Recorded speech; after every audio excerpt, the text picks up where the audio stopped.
Hello everyone, एक बार फिर से मैं आप लोगों के लिए रिवर्स ऑफ वेलनेस का न्यूज़ चैप्टर लेकर आ गई हूँ। तो चलिए चलते हैं अपनी स्टोरी पर। कोई बात नहीं डॉक्टर करण, काव्या ने मुस्कुराते हुए कहा।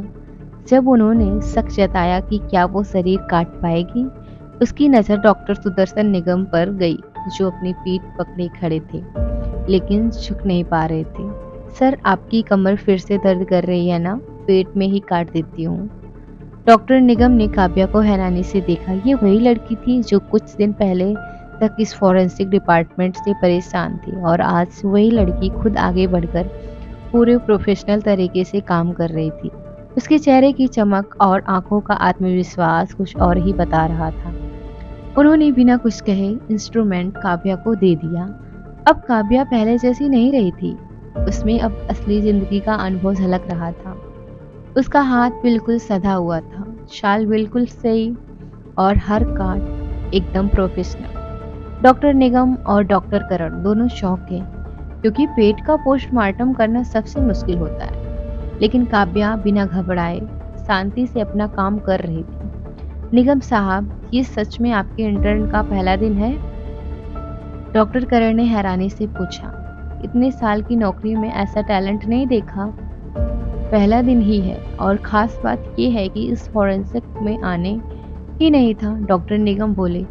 लेकिन इस बार उनके चेहरे पर शंका नहीं, उम्मीद थी। इतनी काबिलियत कोई मामूली बात नहीं है, इसे संभालिए। काव्या ने सिर झुकाया और पोस्टमार्टम की रिपोर्ट लिखने लगी। 100 के पेट में खाना नहीं था, लेकिन पित्तरस, डियोडेनम और गाल ब्लैडर में था, यानी मृतक काफी समय से भूखा था। उसने फिर कलाइयों की ओर इशारा किया। त्वचा गल चुकी है, लेकिन रस्सी के गहरे निशान साफ है, यानी उसे जिंदा हालत में बांधा गया था। अब उसके लहजे में कोई हिचकिचाहट नहीं थी। वो अब एक असली डॉक्टर की तरह बात कर रही थी। डॉक्टर करण ने सर हिलाया। कोई बाहरी चोट नहीं, ना ही पानी में डूबने के निशान, यानी उसे मारा वही गया था जहां लाश मिली। कमाल की रिपोर्टिंग, एक इंटर्न होकर इतना सटीक काम। डॉक्टर करण ने तारीफ की और मजाक में बोले, अगर तुम्हारे मास्टर तुम्हें ठीक से नहीं सिखाएंगे तो मेरे पास आ जाना। करण साहब, शर्म करिए, इंटर्न चाहिए तो अप्लाई कीजिए, डॉक्टर निगम ने पहली बार हंसते हुए कहा। काव्या भी मुस्कुरा दी। भले ही सीधी तारीफ ना मिली हो, लेकिन नजरों में जो बात थी वो साफ थी। जब काव्या पुलिस स्टेशन पहुंची, उसके चेहरे पर हल्की मुस्कान थी।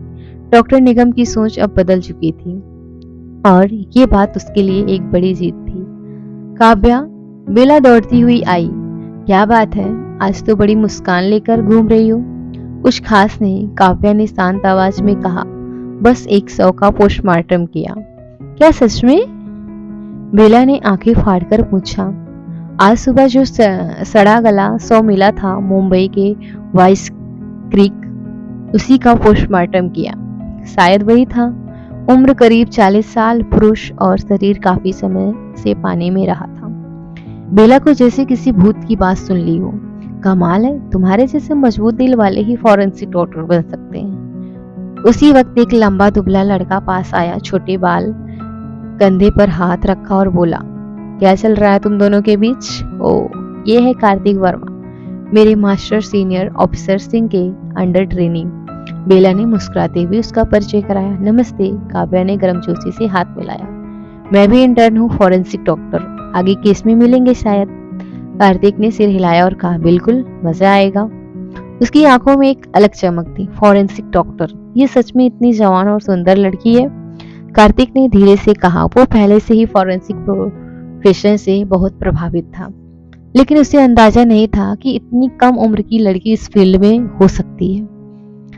इतना हैरान मत हो, बेला हंसी। हमारी काव्या ने ही आज सुबह उस सड़ी गली लाश को पोस्टमार्टम किया है। वाह, कमाल है।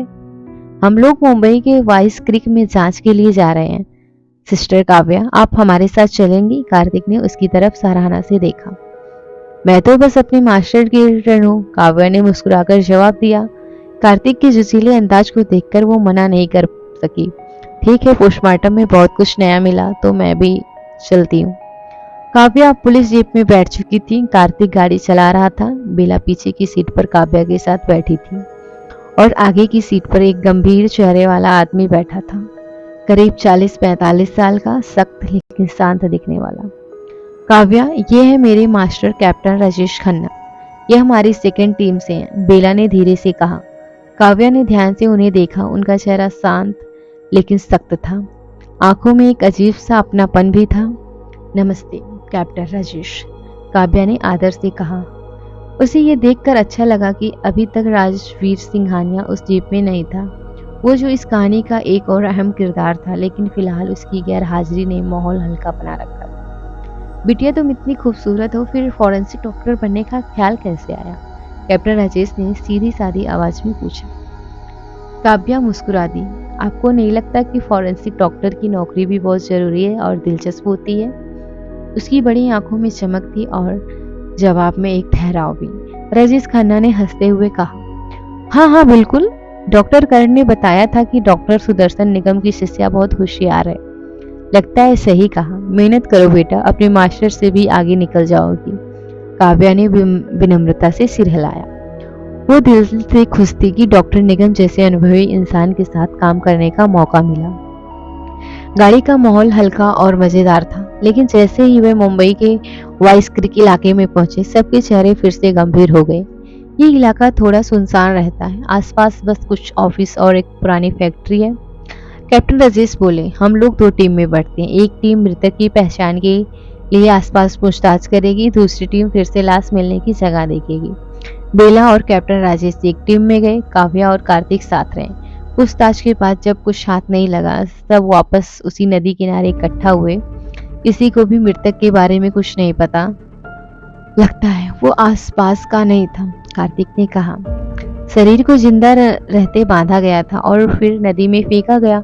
शायद किसी गाड़ी से लाया गया हो, काव्या ने कहा। क्या हो सकता है कि गाड़ी किसी और इलाके की थी? उसने कैप्टन राजेश से पूछा। मुमकिन है, कैप्टन बोले, पर इस इलाके में सीसीटीवी कम है, खासकर नदी के आसपास। वहां तो पूरा ब्लाइंड स्पॉट है। उनकी बातों में गंभीरता थी, लेकिन तभी कैप्टन का फोन बजा। उन्होंने बात करते हुए अचानक चेहरा सख्त कर लिया। क्या हुआ? काव्या ने धीरे से पूछा। फोन रखते ही राजेश बोले, वशई क्रीक के दूसरे किनारे पर एक और लाश मिली है, इस बार एक बच्चा। मास्टर, काव्या तेजी से दौड़ती हुई आई जब उसने देखा कि डॉक्टर सुदर्शन निगम पहले से मौके पर मौजूद हैं और लाश की जांच कर रहे हैं। पहले वाली लाश जैसी ही हालत में है, डॉक्टर निगम ने धीरे से कहा। बच्चा डूबा नहीं, उसे भी बांधकर नदी में फेंका गया। शरीर पर वजन बांधा गया था ताकि ऊपर न तैरे। काव्या बच्चे के पास बैठ गई। उसका दिल थोड़ा कांप रहा था। बच्चा सिर्फ 6-7 साल का लग रहा था। चेहरा साफ था, बाल थोड़े बिखरे हुए, आंखें बंद, लेकिन कलाई पर गहरे रस्सी की निशान थे। मास्टर, क्या ये दोनों हत्याएं किसी एक ही इंसान ने की होंगी? काव्या ने धीरे से पूछा। उसकी आवाज धीमी हो गई थी। संभव है, डॉक्टर निगम ने कहा, लेकिन अभी कुछ भी पक्का नहीं कहा जा सकता। दोनों लाशों में कुछ बातें एक जैसी हैं, लेकिन कुछ बातें अलग भी हैं। काव्या ने आसपास देखा। पुलिस बैरिकेड लगी चुकी थी और कुछ लोग दूर खड़े झांक रहे थे, लेकिन कोई ऐसा नहीं लग रहा था जो संदिग्ध हो। इस बच्चे के शरीर पर कोई चोट नहीं है, चेहरे पर भी कुछ नहीं है। शायद इसे अचानक मारा गया हो या फिर बेहोश करके फेंका गया हो। डॉक्टर निगम बोले, हमें पोस्टमार्टम के बाद ही साफ साफ पता चलेगा कि मौत कैसे हुई है। काव्या ने बच्चे के चेहरे की ओर देखा। उसकी आंखें थोड़ी नम हो गई।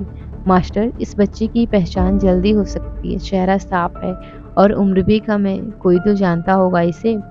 डॉक्टर निगम ने सिर हिलाया। हाँ, और यही पहचान हमें कातिल तक भी ले जा सकती है। चलिए वापस पुलिस स्टेशन चलते हैं, डॉक्टर निगम ने कहा। वे दोनों उसी गाड़ी में वापस लौटने लगे। रास्ते में थोड़ी देर तक कोई कुछ नहीं बोला, सिर्फ गाड़ी की हल्की आवाज और बाहरी बहती हवा ही साथ थी। मिलते हैं नेक्स्ट चैप्टर में। तब तक आप सब अपना ध्यान रखें और कहानी का यह एपिसोड अच्छा लगे तो लाइक, शेयर एंड कमेंट कीजिएगा। Thank you so much everyone.